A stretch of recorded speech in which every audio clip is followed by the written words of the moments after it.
The conception of a baby brings sunshine to couples. Carrying a baby is an immensely rewarding experience, initiating joy and happiness that transforms a woman's perspective and expectation. However, hypertension in pregnancy is a complication that can put the life of the baby and that of the mother at risk. This is our focus on Better You today. Yes, hypertension in pregnancy. Our regular segments, such as mini documentary, vox pop, exercise, and chat with our resource person, will come your way as the program progresses. My name is Yetunde Jayola. A short break beckons. Thereafter, we will feel the pulse of Nigerians. Please don't go anywhere.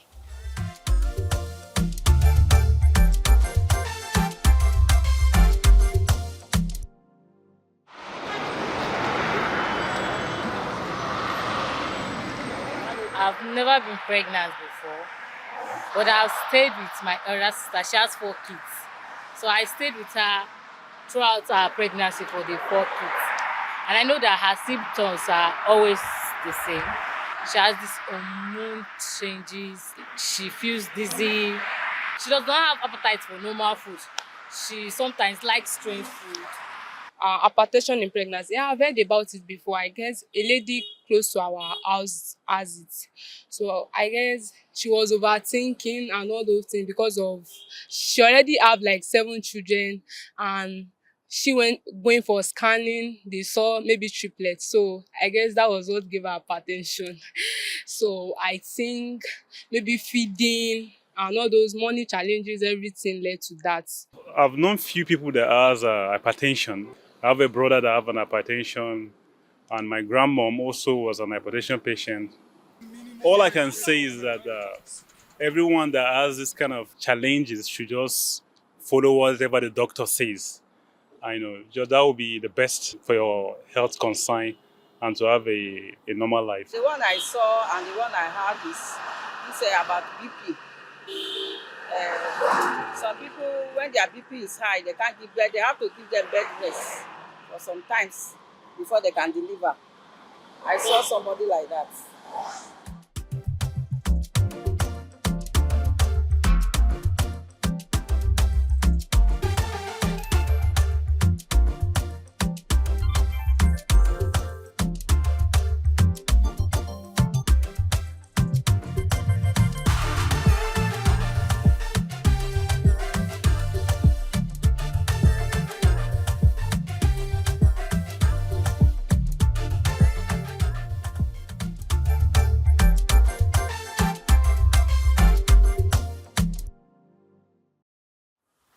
Taking in brings joy to couples, and complications like hypertension in pregnancy can be a great challenge.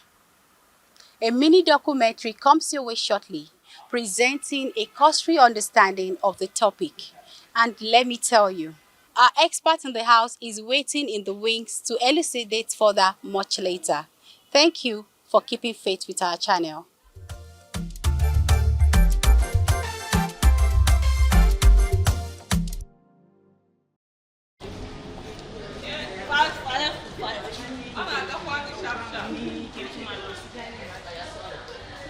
Hypertension in pregnancy. According to the Yale School of Medicine, between 8 to 16% of all pregnant women experience high blood pressure during their pregnancy. Hypertension in pregnancy can occur up to 6 weeks after delivery. Everyone's blood pressure changes throughout the day depending on a variety of factors, such as exercise, eating, caffeine, smoking, and stress. It is well documented by medical experts that a woman with hypertension during pregnancy is at a greater risk of when the placenta prematurely separates from the uterine wall, delivery prematurely before 37 weeks, having a cesarean section, having a low birth weight baby, having a baby admitted to the neonatal intensive care unit, having a stillborn baby, fetal death, having her baby die within the first week of life, having a stroke, developing heart disease shortly after delivery, developing heart disease, diabetes, or high cholesterol levels later in life, placenta abruption, when the placenta prematurely separates from the uterine wall. The condition of the mother and fetus is monitored closely. A comprehensive pregnancy and postpartum care for mothers and their babies will help guide expectant mothers who may be at the risk for preeclampsia and eclampsia. In addition, bed rest is one of the treatments pregnant care providers may recommend for the treatment of hypertension during pregnancy. It is essential for pregnant women to note that high blood pressure may not cause any noticeable symptoms. So, it's important that attendance at all prenatal appointments is followed to the latter so that pregnancy care providers can take the blood pressure for proper monitoring, assessment, and evaluation. Similarly, the condition of the mother is monitored closely.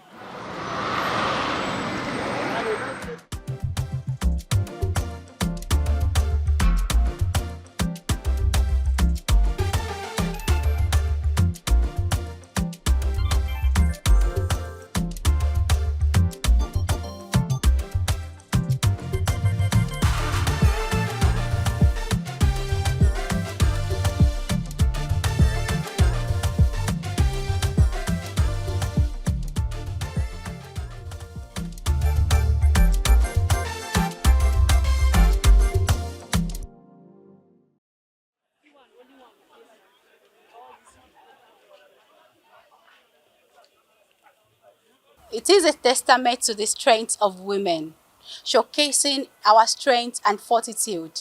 It is now time to unveil our expert in the house.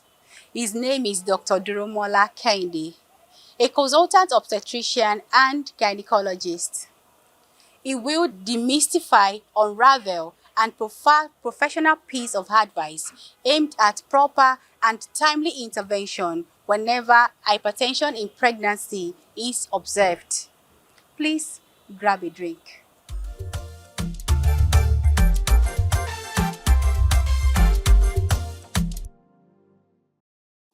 Hypertension in pregnancy is a condition whereby a pregnant woman is found to have a blood pressure that is at least 140 millimeters of mercury over 90 millimeters of mercury.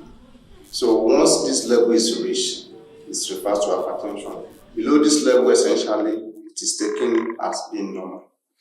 And this usually occurs in pregnancy. And when it occurs in pregnancy, unlike mitochondrial populace, it refers to as hypertension in pregnancy, which can be of different types. Hypertension in pregnancy can come as a pre-existing condition before the pregnancy. It can also occur while the pregnancy is ongoing. The difference category is of pre-pregnancy hypertensive condition is when the woman has been identified to have hypertension preceding the pregnancy, or it is diagnosed within first 20 weeks of pregnancy, and that is what is identified as chronic hypertension. That is the best way to describe it. However, whenever it is diagnosed after 20 weeks of pregnancy, at the first time it is diagnosed, it is referred to as gestational hypertension, which previously referred to as pregnancy-induced hypertension. And if in any condition it is diagnosed after 20 weeks and you can't identify whether it is there prior to the point of diagnosis at 20 weeks, it is taken as being diagnosed in the pregnancy additional hypertension. However, at delivery, Following delivery, it is expected that within 12 weeks that it will definitely normalize. If it still continue after 12 weeks, then it's assumed it is taken to be chronic hypertension, which means it might have predicted a pregnancy but it was not diagnosed prior to the pregnancy.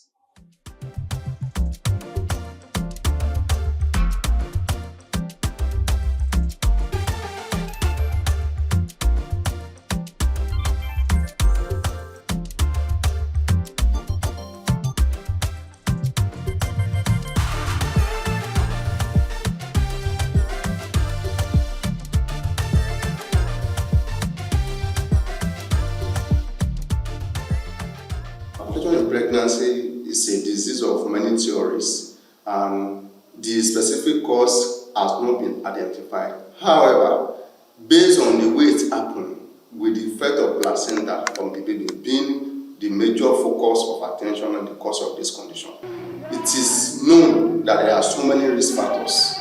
Not necessarily be the cause, but there are risk factors, and these risk factors are many.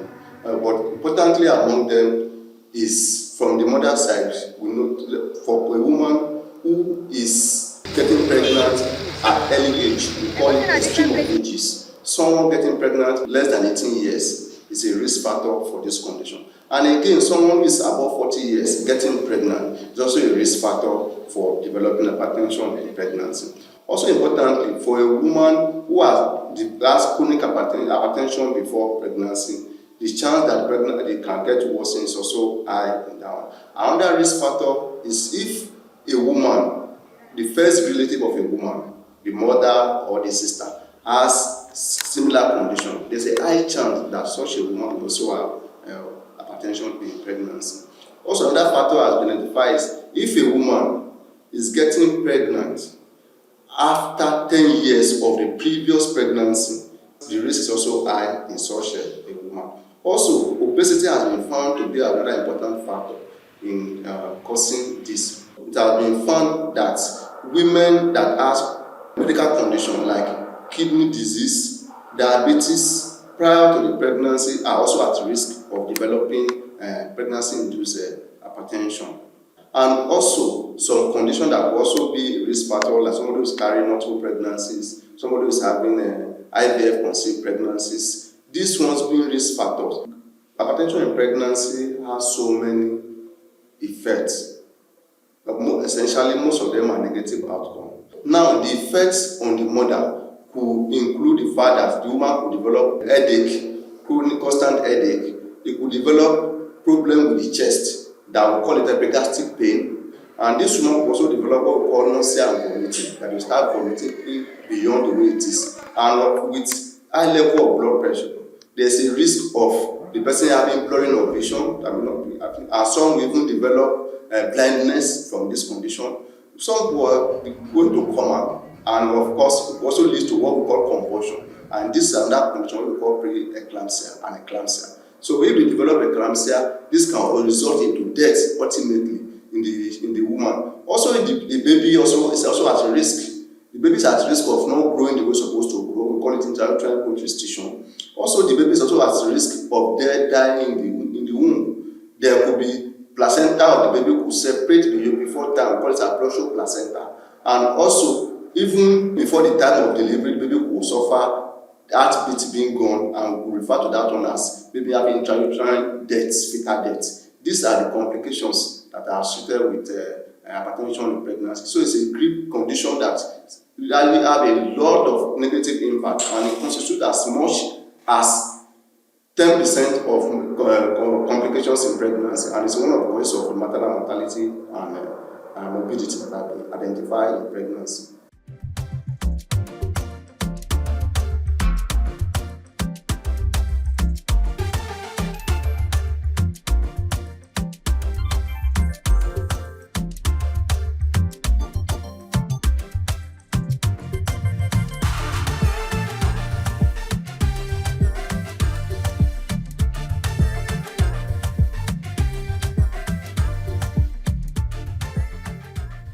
Hypertension in pregnancy is a broad term that have to do with elevated blood pressure, but there are some other progression of the condition, starting from just having elevated BP, And apart from elevated blood pressure, person could also develop what we call proteinuria, whereby there's protein in the urine of the woman.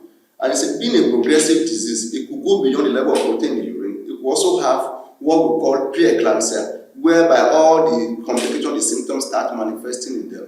And ultimately, it will result into what we call eclampsia, where the woman start convulsing.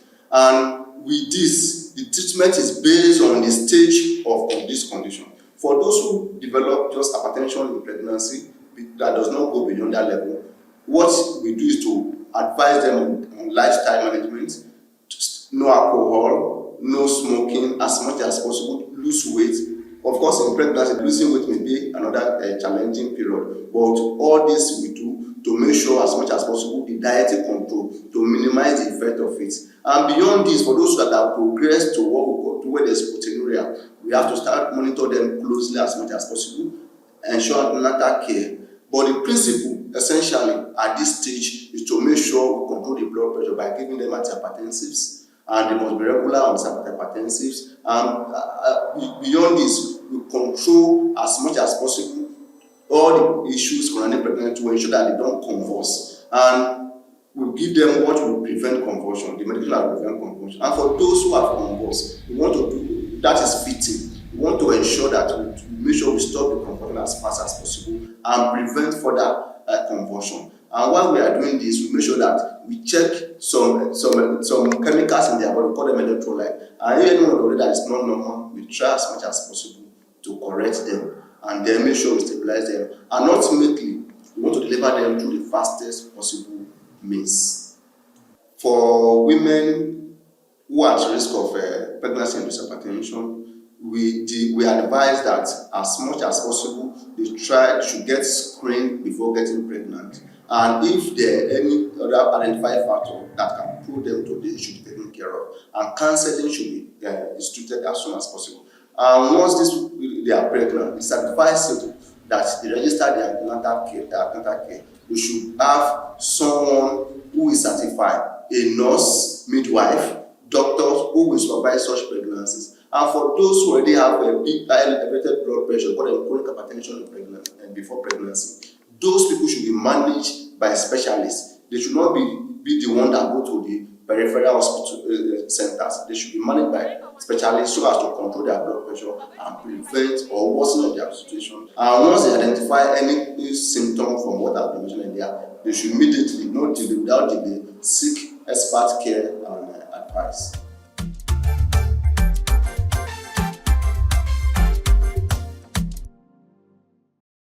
If you are just tuning in, you are watching Better You Today, coming to you from the stables of the Nigerian Television Authority, NTA. I hope you've grabbed a lot from our chat with the doctor. Good things come to those who sweat. It is now time to invite you to our Keep Fit and Exercise segment. Supervised exercise by healthcare professional impacts positively on our health. Let's join our fitness instructor to sweat it out.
According to Frank Herbert, there is no real ending.